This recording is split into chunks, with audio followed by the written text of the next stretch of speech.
I don't know. I should not make this video because I had COVID last week. And when you have COVID, you're in a state of grief, mourning. You sense your mortality. Your equilibrium's off. How in the world could I make a video?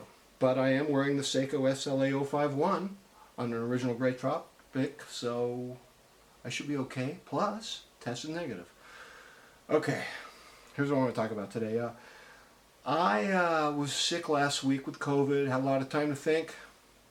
Because you know me, I don't think enough. And so I was thinking about my YouTube channel. I've been making watch videos on this channel for about 8 years. 8 years. And you know, normally I try to give you an authentic account of my my watch collecting, my watch journey, my watch hobby, my watch obsession. I talk about watch addiction, and I'm very happy with my collection. I've got 7 watches, 5 mechanicals, a quartz, and an Echo Drive. The Echo Drive I rarely wear, it's more of a beater watch. So I really only have 6 watches in my rotation. It's a nice number, it's manageable. Thing is, I hit a crossroads, and when you hit a crossroads in your watch collection, and you're on YouTube, you're kind of at a crossroads on your YouTube channel as well. And perhaps all social media. I have a voice. My voice is kind of back. Kind of. I'll take that in life. I'll take what I can get.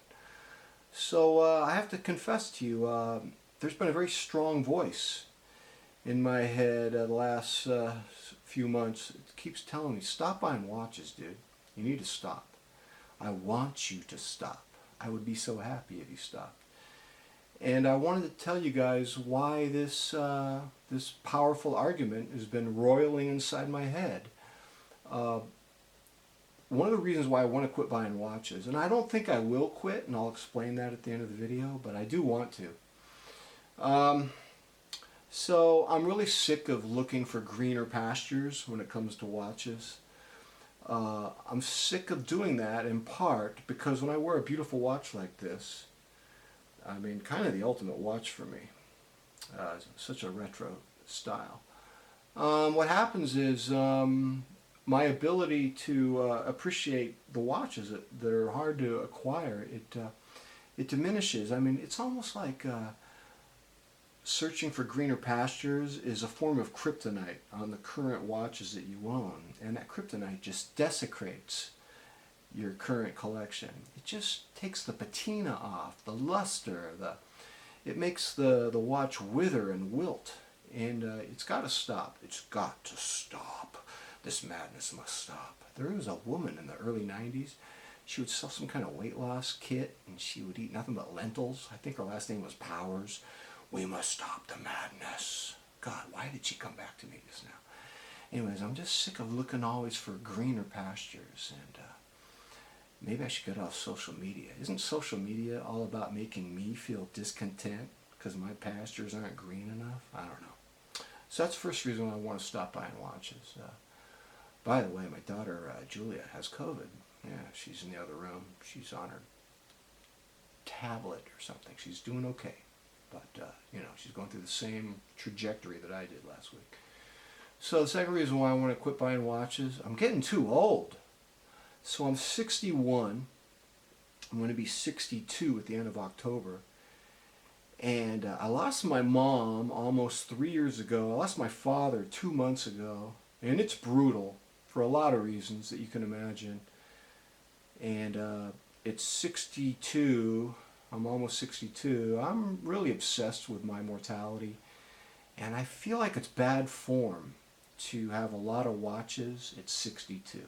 I feel like the older I get, the smaller the collection must be. It must be small. This voice inside me, man. So I do want a small collection at 62. In fact, I can hear Alfred, the butler on Batman, whispering into my ear, "It's bad form, sir, to have a large collection at your age. Very bad form. Get it down, sir." So, my age definitely makes me want to get my collection down. Third reason I want to stop buying watches, I do not occupy public spaces. I'm not a TV personality. I'm not an entertainer. I'm not an actor. I'm not a movie star. I'm not a social media influencer. I'm not really going to be found anywhere. Sometimes you'll see me with my daughters at Yogurtland. Sometimes you'll see me buying diet root beer at Target. And do I need to wear a Planet Ocean for those chores, for those errands? Probably not. And you know what? I'm not complaining. Kind of glad I don't have to pull my weight as a public figure. It's kind of nice. I'm kind of antisocial in many ways. Unless there's a meeting of the minds of people with like-minded interests. I'm pretty antisocial. So I feel like it's absurd for me to wear a $4,000 to $6,000 watch when I consider the absence of public spaces I occupy. I think if I was an attorney or a doctor or some kind of executive, I think I might rock a watch that costs between $4,000 and $6,000, and I'd be willing to pay for the maintenance. The maintenance. You must be tenacious with the maintenance on a watch for that caliber. Yes, sir.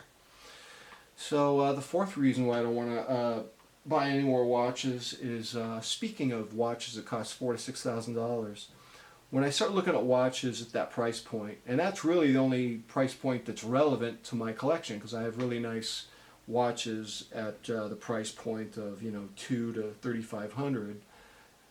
So if I was going to get a watch between four and six, then I'm looking at a ratio. The ratio is the pleasure derived from the watch versus the stress. And some watches, those high polished cases, people who own them say, oh yeah, you breathe on it, it's going to get a scratch. You just have to enjoy the scratches. They're proud safari scars. Oh, that's what those are. No wonder I feel so good. And then you got to have faith. You have to have trust in the mechanical movement. Is it going to be reliable? Is it going to always be at the shop? You're going to be in a rabbit hole of repairs? Is it going to be a Ferrari? So there's a ratio. And when I start looking at watches that might really float my boat in the 4 to 6K range, I have concerns about the pleasure-stress ratio. Oh boy, the last reason I want to stop buying watches is that if I don't buy watches anymore, I won't be relevant. Maybe that's a good thing. Think about it. Maybe being irrelevant is a good thing. I mean, what does it mean to be relevant? If I'm relevant, I'm buying new stuff that people want to see. I'm buying shiny new objects that people want to see. And I'm relevant to the watch community, what I call the hive mind. What is the hive mind? The hive mind is a miscellany of characters who get together to talk about watches. The hive mind creates chaos, discontent, FOMO, contradictory advice, a constant buzz of disseminating information in the hive mind. I'm not so sure I want to be in the hive mind. I'm not so sure I want to hang out there. Maybe I want to back off from the hive mind. Speaking of the hive mind, let me tell you a story about that. 4 years ago, because I'm a Seiko fan, I joined a Facebook Seiko club. And I don't know how many people were in the club, but a lot of people were in it. And I got addicted to taking photographs of my Seikos. Part of the addiction was that when I would post photos, there would be this, what word could I use? There would be a flurry of comments and likes and just this electric buzz. And I would feel so relevant and liked, and I would have this sense of belonging in the hive mind. And I really enjoyed it. I think I did that for like a year. I might not have lasted a year, but it was close to a year. And what happened was I realized that I was unhappy, that I was full of chaos and confusion, and I was scatterbrained, and I was like ADHD. It was like being in this hive mind Facebook Seiko page, was drinking excess amounts of coffee. I was really jittery.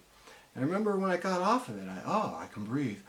Okay, I can calm down now. And I almost feel like being irrelevant, generally speaking, as someone who no longer buys watches, would kind of get, maybe it'd be relief to be irrelevant. I don't know.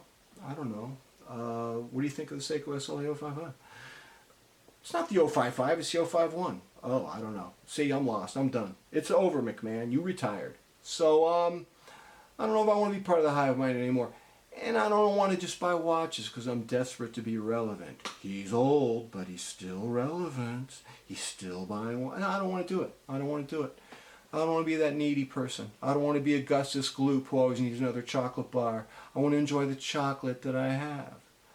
So I'm at a crossroads. Don't know if I'm going to buy another watch. I probably will, because even if I wasn't an addict, I'm very watch curious. I'm particularly interested in watches that punch above their weight.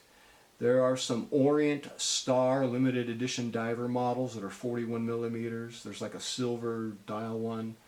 They're like a little under $1,000. They intrigue me, but are they really going to add anything to my collection when I already have this? I don't know, man.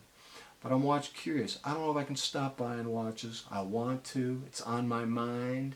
Do you hear the same voice in your head? You want to get out of this business? You want to escape the hive mind? Let me know what you think, ladies and gentlemen. Until next time, I'm out.